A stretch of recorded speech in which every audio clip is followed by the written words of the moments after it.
یہ پہلے کچھ شعر کہتا تھا، کوئی ادبی جملہ کہتا تھا، تو اب اس کی یہ کام کرتے کرتے عمر بڑی ہو گئی ہے تو رسوخ حاصل ہو گیا۔ 40 سال کی عمر مبارک تک نبی کریم نے ایک شعر بھی نہیں کہا۔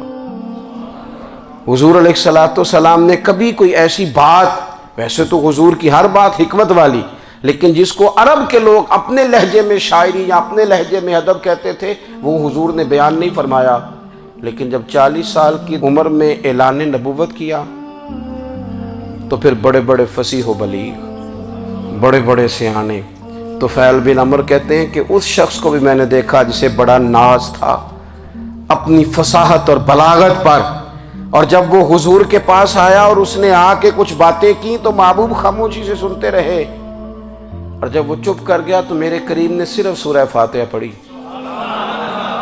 کبھی اٹھتا تھا، کبھی بیٹھتا تھا، کبھی غور کرتا تھا، کبھی دائیں جاتا تھا، کبھی بائیں جاتا تھا، پھر کہنے لگا بتاؤ نا کلام کس کا ہے؟ فرمایا اس رب کا، اس رب کا، اس رب کا جس کا میں رسول بن کے آیا ہوں۔ نبی کریم صلی اللہ تعالی علیہ وسلم امی ہیں، لیکن حضور نے کائنات کے رازوں سے پردے ہٹا دیے، نبی کریم نے جینے کے سلیقے بتا دیے، حضور نے ہر شخص کو اس کے مقصد حیات سے آگاہ کر دیا۔ نبی کریم علیہ السلام نے وہ فلسفہ حیات بیان کیا کہ لوگوں کو صرف جینے میں ہی مزہ نہیں آیا، مرنے میں بھی مزہ آنے لگا۔ لوگ آگے بڑھ بڑھ کے جانیں پیش کرنے لگے، اپنی اولادیں قربان کر، جو فلسفیوں سے کھل نہ سکا اور نکتہ وروں سے حل نہ ہوا، وہ راز ایک طیبہ والے نے بتلا دیا چند اشاروں میں۔ محبوب کریم امی ہیں، لیکن حضور نے اس طرح دنیا کو سکھایا، اس طرح دنیا کو پڑھایا، اس طرح حضور نے علم کے چراغ اور دیپ روشن کیے کہ قیامت تک جسے روشنی ملے گی نا، اسے صرف دروازہ مصطفیٰ سے ملے گی، اسے رسول کریم علیہ السلام کے در دولت سے ملے۔ کچھ لوگوں نے کہا کہ یہ اپنے پاس سے آیات بنا کے لاتے ہیں، اپنے گھر میں بیٹھ کے دعوے کر لینا تو کوئی مشکل کام نہیں نہ ہوتا، سارے لوگ ہی کر لیتے ہیں۔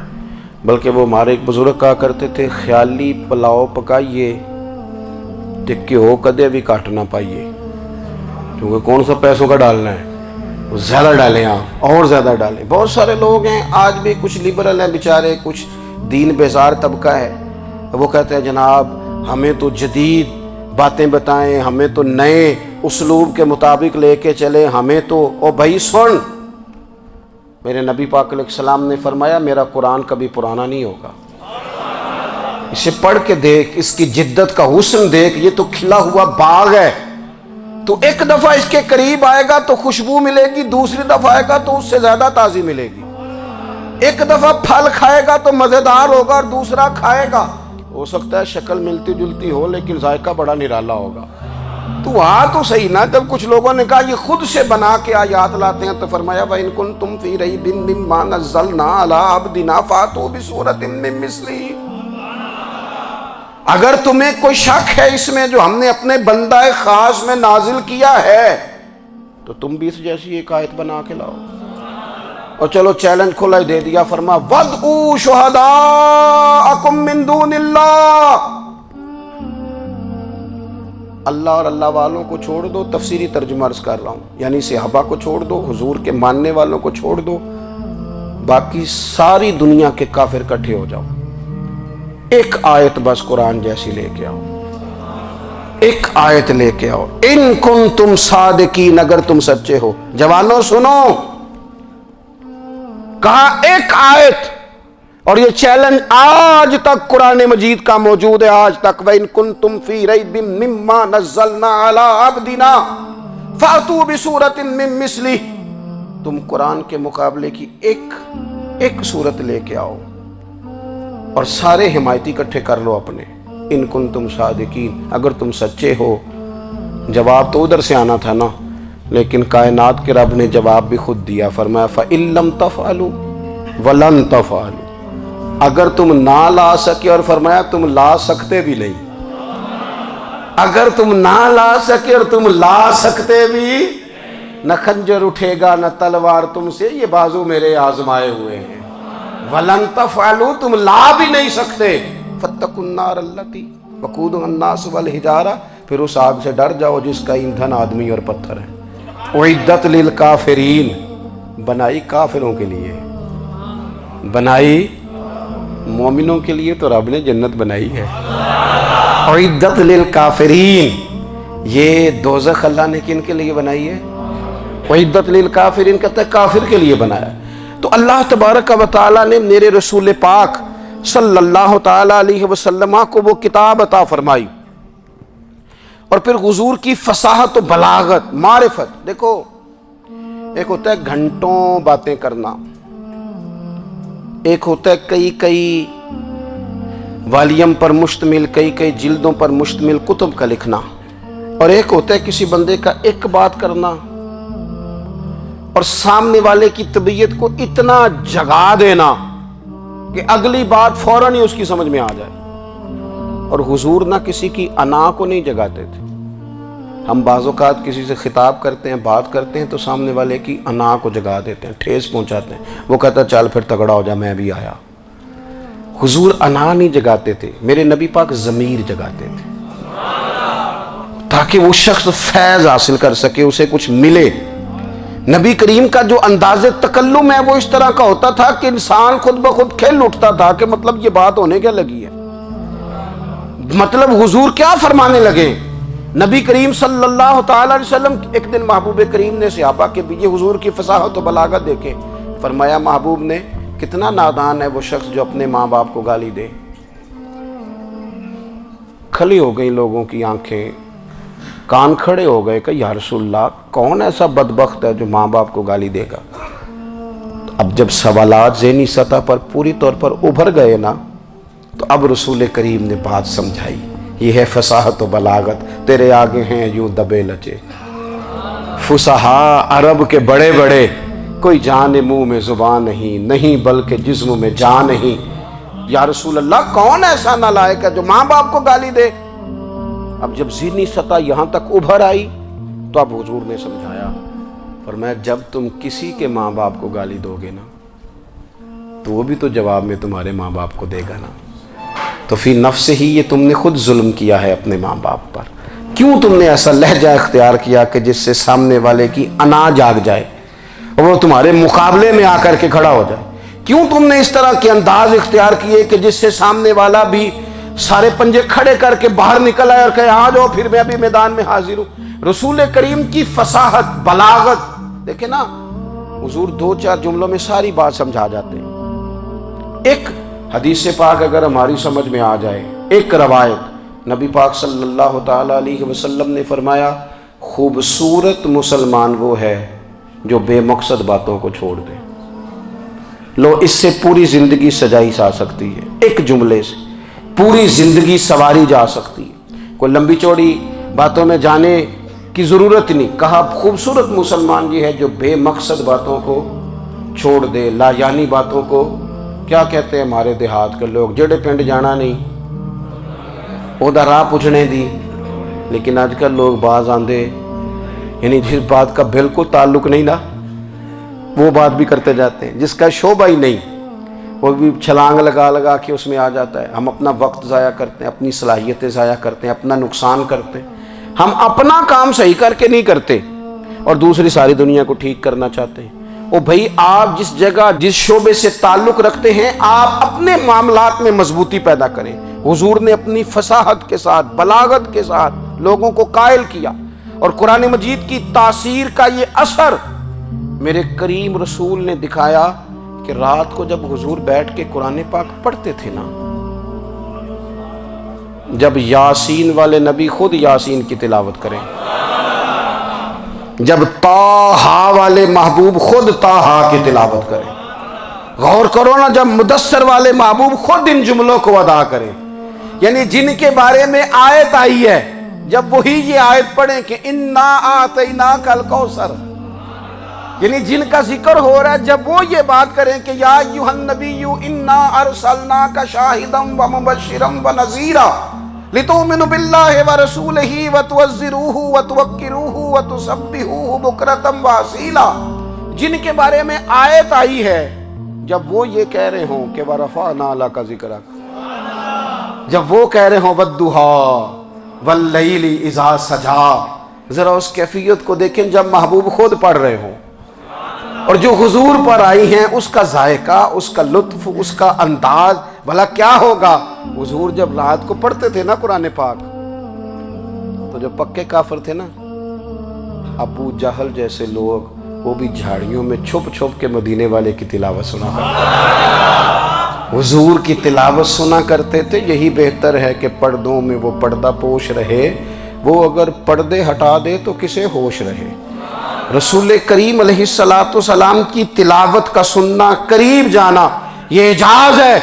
حضرت فاروق اعظم کہتے ہیں میں طبیعت کا بڑا ڈاڈا تھا، مزاج کا بڑا سخت تھا، زندگی ہمیشہ ڈٹ کر گزاری، باتوں پر کھڑا رہنا آتا تھا، پر جب میری بہن نے مجھے چند آیتیں سنائی نا تو میں تڑپ ہی گیا۔ کروں آیا سا مار مقامنے نو، ہن مینو مار دے لے چلو، اوے متے عمر دی عمر برباد ہو جائے، جتھے عمر سوار دے لے چلو۔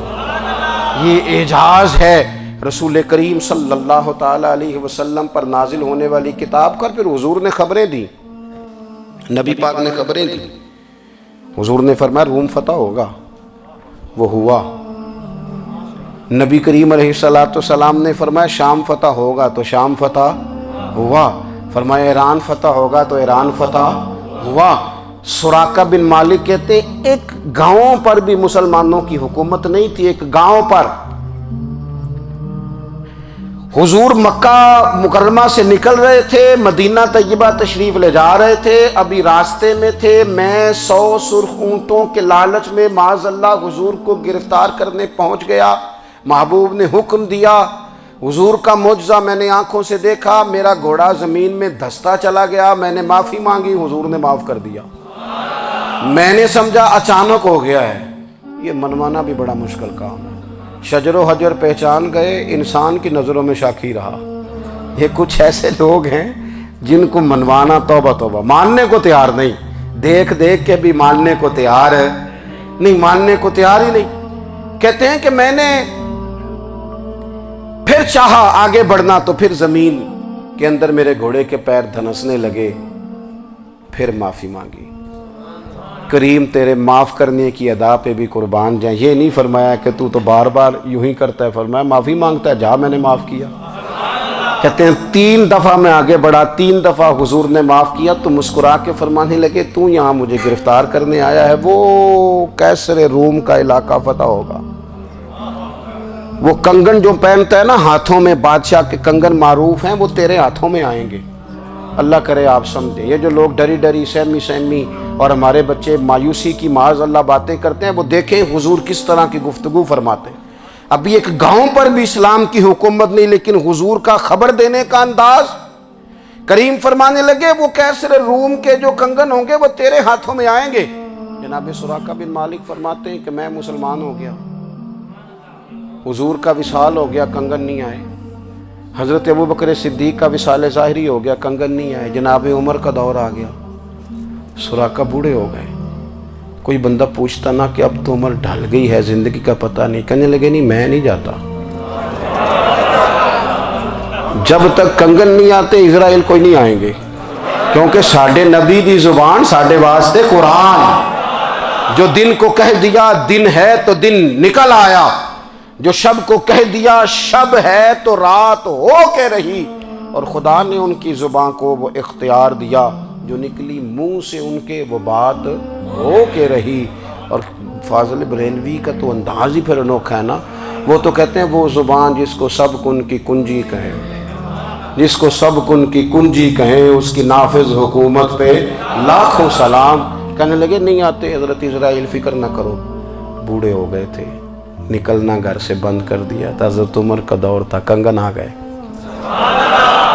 حضرت فاروق اعظم نے ان کے پوتوں سے، نواسوں سے، بچوں سے کہا جاؤ بلا کے لاؤ، کا دادا جان بوڑھے ہیں، فرمایا تم کان میں کہہ دینا کنگن آ گئے، پھر تم دیکھنا تو صحیح۔ پھر حضرت سراقہ آئے، حضور نے جو خبریں دیں، نبی پاک علیہ السلام نے جو گزشتہ قوموں کے احوال بیان کیے، اور پھر میرے نبی پاک علیہ السلام نا دنیا میں عزتیں دینے آئے، عزتیں۔ یہ مزاج ہمیں کم کرنا چاہیے، یہ جو ہم ساری زندگی اس کام میں لگا دیتے نا کسی کو نیچا کیسے دکھانا ہے، یہ انداز حضور نے نہیں ہمیں دیا۔ اب دیکھو حضور تشریف لائے تو ہمیں پتہ چلا کہ حضرت یوسف جیسا سونا کوئی نہیں، حضور تشریف لائے تو ہمیں پتہ چلا کہ حضرت داؤد جیسی خوبصورت آواز کسی کی نہیں، حضور تشریف لائے تو ہمیں پتہ چلا کہ جناب عیسیٰ علیہ السلام کا فقر اختیاری کس طرح کا تھا، محبوب تشریف لائے تو ہمیں پتہ چلا کہ حضرت موسیٰ کا جلال کس طرح کا تھا۔ یہ تو حضور آئے تو نبی پاک علیہ السلام نے اس کی بھی عظمت بیان کی، اس کی بھی شان بیان کی، حضور نے بتایا کہ ابو بکر صدیق کی شان کیا ہے، فاروق اعظم کا مرتبہ کیا ہے، عثمان غنی کی حیا کیا ہے، مولا علی کی شجاعت کیا ہے، اہل بیت نبوت کی عظمت کیا ہے۔ حضور آئے عزتیں دینے، ماں کو عزت دی مدینے والے رسول نے، کہا جس کا باپ راضی ہو گیا اس کا رب راضی ہو گیا۔ فرمایا جو 2 بیٹیاں 3 بیٹیاں 4 بیٹی بہنیں یا 1 بیٹی یا بہن بیاہ کے آ گیا نا، اس طرح میری 2 انگلیاں جڑی ہوئی ہیں، میرے ساتھ جڑ کے جنت میں جائے گا۔ رسول کریم صلی اللہ تعالی وسلم نے عزت دی، عزت دی۔ حضور عزتیں دینے، کوئی اعزاز نہیں، ان پڑھ بندہ ہے، سادہ ہے، غریب ہے، مزدوری کرتا ہے، ہاتھوں پہ چھالے، یا رسول اللہ اس کا بھی کوئی اعزاز ہے؟ قربان جائیں، میرے کریم نے عزت دی، فرمایا محنت کر کے روزی کمانے والا تو اللہ کا دوست ہے، یہ اینٹیں اٹھانے والا، یہ مشقتیں کرنے والا، یہ صبح دیہڑی پہ جانے والا، یہ بیچارہ جو اچار سے روٹی کھاتا ہے، تو نے ہر شخص کی قسمت میں یہ عزت لکھی اور آخری خطبے کی صورت میں وصیت لکھی۔ رسول کریم نے ہر بندے کو اعزاز دیا، عظمتیں دی، حضور عزتیں دینے آئے، نبی پاک علیہ السلام نے اعزازات دیے، حضور نے نوازا، یہ ساری چیزیں میرے رسول پاک کی تشریف۔ اور پھر یہ جو حضور کے صحابہ اور اہل بیت ہیں نا، یہ بھی میرے نبی پاک کی نبوت کی دلیل ہے۔ اتنی جلدی انقلاب آیا نہیں کرتے، وہ کل تک جو رہزن تھے حضور نے راہبر بنا دیے، وہ لوگ جو کل تک ایک دوسرے کے گلے کاٹ کے کھاتے تھے، ایک دوسرے کو مارتے تھے، تکلیف پہنچاتے تھے، برادری ازم پہ لڑتے تھے، حضور نے بھائی بھائی بنا دیے۔ ایک پلیٹ میں کھانا کھانے لگے، سیدنا بلال حبشی، صہیب رومی، سلمان فارسی، حضور نے یوں کر کے ملا دیا۔ نبی کریم علیہ السلام نے تقسیمیں ختم کر دی دنیا میں، حضور کہ صحابہ نے اپنا کردار اس طرح کا دکھایا، اتنا بلند کیا، اور صحابہ کرام علیہم رضوان اس کو دے کر اتنی بلندیوں پہ گئے کہ گواہیاں اللہ کا قرآن دیتا ہے۔ فرمایا محمد الرسول اللہ والذین معہ اشداء علی الکفار رحماء بینہم تراہم رکعا سجدا یبتغون فضلا من اللہ ورضوانا۔ فرمایا یہ جو میرے محبوب کے ساتھ والے ہیں کافروں پر سخت ہیں، آپس میں نرم دل ہیں، تم جب بھی انہیں دیکھو گے سجدے کرتے دیکھو گے، رکوع کرتے دیکھو گے، تم انہیں دیکھو گے اللہ کی رضا کے متلاشی ہیں۔ انہیں ساری مادہ پرستی سے نکال کر محبوب نے رب کی رضا کے رستے پہ ڈال دیا۔ میرے نبی کریم سید عالم صلی اللہ تعالیٰ علیہ وسلم کی نبوت کے دلائل کے طور پر یہ ساری چیزیں آئیں۔ بس میں بات سمیٹنے لگا ہوں، حضور کا جو اخلاق ہے نا، وہ بھی نبی کریم علیہ السلام کی نبوت کی بہت بڑی دلیل ہے۔ وَإِنَّكَ لَعَلَىٰ خُلُقٍ عَظِيمٍ۔ محبوب ہم نے آپ کو نا خلق عظیم کا مالک بنایا ہے۔ کچھ لوگ سمجھتے ہیں صرف آپ کا بولنے کا انداز ٹھیک ہو تو آپ با اخلاق ہیں۔ نہیں بھائی، بولنے کا انداز ٹھیک ہونا با اخلاق نہیں، سچ بولنا اخلاق کی علامت ہے۔ آپ کا حق بات کرنا اخلاق ہے، آپ کا صحیح گواہی دینا اخلاق ہے، آپ کا اللہ تعالیٰ کی طرف سے آزمائش آنے پر صبر کا مظاہرہ کرنا اونچا اخلاق ہے۔ رب نعمت دے تو آپ کا وجود ڈھلتا جائے شکر میں، یہ اخلاق ہے۔ رب کریم اگر آپ کو کسی وقت کسی آزمائش میں اپنی حکمت سے ڈالتا ہے تو عزت نفس کو برقرار رکھنا، خودداری کو برقرار رکھنا، یہ اخلاق۔ نبی پاک نے اعلیٰ ترین اخلاق کی بات بتائی، اعلیٰ ترین۔ حضور نے لوگوں سے بیعت لیتے وقت کہا تھا میرے ہاتھ پر بیعت کرو، چوری نہیں کرو گے۔ نبی پاک علیہ السلام نے مختلف امور پر بیعت لی۔ حضرت حکیم بن حزام کہتے ہیں حضور نے میرے ہاتھ پہ ہاتھ رکھ کے کہا میرے ہاتھ پہ ہاتھ رکھ کے بیعت کرو کہ کسی دنیا دار سے سوال نہیں کرو گے، خودداری سے زندگی گزارو گے، عزت نفس سے، جو رب نے تمہیں دیا ہے تم اس پر راضی رہو گے، لوگوں کی جیبوں کو ٹٹولنا، دوسروں کی دولتوں پہ راج کرنا، دوسروں کے مال پر نگاہیں ڈالنا اللہ کے حبیب نے پسند نہیں فرمایا۔ فرمایا بیعت کرو کہ تم کبھی کسی سے سوال نہیں کرو گے، حد ہو گئی۔ نبھانے والوں نے پھر اس عہد کو نبھایا اور کمال کر دی۔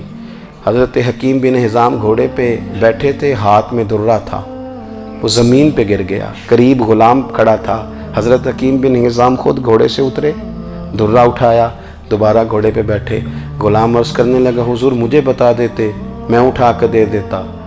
آنکھیں چمک اٹھیں، فرمانے لگے کیسے بتا دیتا، اپنے رسول سے وعدہ کیا ہے کبھی کسی سے سوال نہیں کروں گا، کبھی سوال نہیں کروں گا۔ اللہ کے محبوب نے ہمیں اعلیٰ اخلاقی قدروں کی بات ہمیں سکھائی ہے۔ ہم دیکھتے ہیں کہ بڑی جلدی 2 4 5 لوگوں کے غصہ دلانے پر ہم ساری اخلاقی حدوں کو کراس کر جاتے ہیں۔ دوستو ہمارا ایک ویژن ہونا چاہیے، ہمارے ذاتی رویے بڑے معتبر ہونے چاہیے، لین دین کے معاملات کے اندر مسلمانوں کو بڑا صاف ستھرا ہونا چاہیے۔ ہمیں اپنی معاشی زندگی میں روزمرہ کے معاملات میں ہماری توجہات کا مرکز صرف اللہ رسول کی ذات ہونی چاہیے۔ رب کریم نے اپنی حکمت سے کسی کو کتنا دیا ہے یہ اس کی حکمت کے تقاضے ہیں، ہمیں اس نے جس رنگ میں جس حال میں رکھا ہے ہمیں اپنے رب کی رضا پر بہت زیادہ مطمئن ہونا چاہیے۔ اچھا پھر ایک اور بات، جن چیزوں کو ہم نے دکھ بنایا ہے نا یہ تو وہاں دکھ تھا ہی نہیں، مہینہ مہینہ چولہا نہیں جلا، لیکن کسی جگہ اظہار غربت ہے، حضور کی اولاد پاک کا یا صحاب کا یا ازواج کا، مہینہ مہینہ چولہا نہیں جلا، لیکن یہ اخلاق عالیہ کا حسن دیکھو، اپنے گھر مہینہ مہینہ چولہا نہیں جلا، جو مانگنے آیا اسے جھولی بھر کے عطا فرمایا، کوئی دروازے سے خالی نہیں گیا۔ عزیز بھائی اگر زندگی میں اخلاقی قدریں ہم اپنا لیں اور ہم تھوڑا تھوڑا کر کے اپنے آپ کو تبدیل کریں، ساری زندگی توجہ رہی کہ فلاں کیا کر رہا ہے فلاں کیا کر رہا ہے، تھوڑا سا گردن کو جھکا کے اپنے اوپر توجہ ڈالیں، اپنے آپ کو وقت دیں، حضور کے اخلاق عالیہ کی روشنی میں، تعلیمات حسنہ کی روشنی میں ہم اپنے کردار و عمل پر تھوڑی توجہ دیں۔ اس وقت بہت بڑی تعداد میں امت مسلمہ ہے، اور ایسا نہیں ہے کہ دولت نہیں ہے، دولت سے بھی سرشار ہیں، ہمارے ہاں بڑے بڑے انجینئر ہیں، بڑے بڑے ڈاکٹر ہیں، لیکچرار ہیں، ہمارے پاس بڑے بڑے ہاسپٹل ہیں، بڑا کچھ ہے، لیکن کردار و عمل کے بادشاہ، اپنی زندگی تقوی کی روشنی میں گزارنے والے ان لوگوں کی تعداد کم ہے۔ اگر کوئی آج بھی سارے کام نیک کرے لیکن جائیداد میں سے بیٹی کا حق رکھ جائے تو پھر اس نے کیا میلاد منایا ہے؟ اگر آج بھی جو 2 4 لوگ بیچارے اس کے زیر دست ہیں، ملازمین ہیں، ان کے ساتھ اس کا رویہ انتہائی سخت ہو تو اس نے کیا میلاد منایا؟